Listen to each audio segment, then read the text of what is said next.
मत्तियाह द्वारा लिखा हुआ सुसमाचार अध्याय 16। फरीसियों द्वारा अद्भुत चिन्ह की मांग। तब फरीसी और सदूकी यीशु के पास आए और उनको परखने के लिए उन्हें स्वर्ग से कोई अद्भुत चिन्ह दिखाने को कहा। यीशु ने उनसे कहा, सायंकाल होने पर तुम कहते हो कि मौसम अनुकूल रहेगा, क्योंकि आकाश में लालिमा है।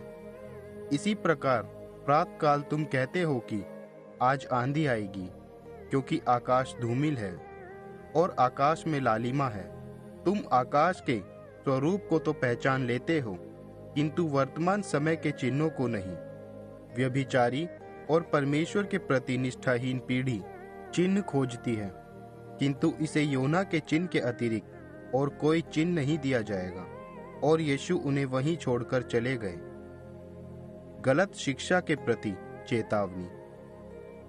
झील की दूसरी ओर पहुंचने पर शिष्यों ने पाया कि वे अपने साथ भोजन रखना भूल गए थे। उसी समय यीशु ने उन्हें चेतावनी देते हुए कहा, फरीसियों और सदूकियों के खमीर से सावधान रहना। इस पर शिष्य आपस में विचार विमर्श करने लगे, क्या प्रभु ने यह इसलिए कहा है कि हम भोजन साथ लाना भूल गए?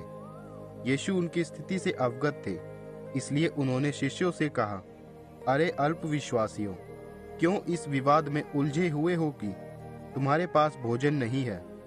क्या तुम्हें अब भी समझ नहीं आया? क्या तुम्हें 5,000 के लिए 5 रोटियां याद नहीं? तुमने वहां शेष रोटियों से भरे कितने टोकरे उठाए थे?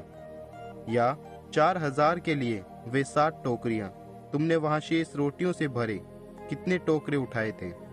भला कैसे यह तुम्हारी समझ से परे है कि यहाँ मैंने भोजन का वर्णन नहीं किया है, परंतु यह है कि मैंने तुम्हें फरीसियों और सदूकियों के खमीर से सावधान किया है। तब उन्हें यह विषय समझ में आया कि यीशु रोटी के खमीर का नहीं, परंतु फरीसियों और सदूकियों की गलत शिक्षा का वर्णन कर रहे थे। पेत्रोस की विश्वास स्वीकृति। जब यीशु कैसरिया फिलिप्पी क्षेत्र में पहुंचे, उन्होंने अपने शिष्यों के सामने यह प्रश्न रखा, लोगों के मत में मनुष्य के पुत्र कौन है? शिष्यों ने उत्तर दिया, कुछ के मत अनुसार बपतिस्मा देने वाला योहन, कुछ अन्य के अनुसार एलिया और कुछ के अनुसार यिर्मयाह या भविष्यद्वक्ताओं में से कोई एक। तब यीशु ने उनसे प्रश्न किया, किंतु तुम्हारे मत में मैं कौन हूँ? शिमयोन पेत्रोस ने उत्तर दिया, आप ही मसीह है, जीवित परमेश्वर के पुत्र। इस पर यीशु ने उनसे कहा, योना के पुत्र शिमयोन, धन्य हो तुम पर इस सच का प्रकाशन कोई मनुष्य का काम नहीं, परंतु मेरे पिता का है जो स्वर्ग में है। मैं तुम पर एक और सच प्रकट कर रहा हूँ, तुम पेत्रोस हो, अपनी कलीसिया का निर्माण मैं इसी पत्थर पर करूँगा। अधोलोक के फाटक इस पर अधिकार ना कर सकेंगे। तुम्हें मैं स्वर्ग राज्य की कुंजियां सौंपूंगा। जो कुछ पृथ्वी पर तुम्हारे द्वारा इकट्ठा किया जाएगा, वह स्वर्ग में भी इकट्ठा होगा, और जो कुछ तुम्हारे द्वारा पृथ्वी पर खुलेगा, वह स्वर्ग में भी खुलेगा। इसके बाद यीशु ने शिष्यों को सावधान किया कि वे किसी पर यह प्रकट ना करें कि वही मसीह है। दुख भोग और क्रूस की मृत्यु की पहली भविष्यवाणी। इस समय से यीशु ने शिष्यों पर यह स्पष्ट करना प्रारंभ कर दिया कि उनका यरूशलेम नगर जाना, पुरनियों, प्रधान पुरोहितों और शास्त्रियों द्वारा उन्हें यातना दिया जाना, मार डाला जाना तथा तीसरे दिन मरे हुओं में से जीवित किया जाना अवश्य है।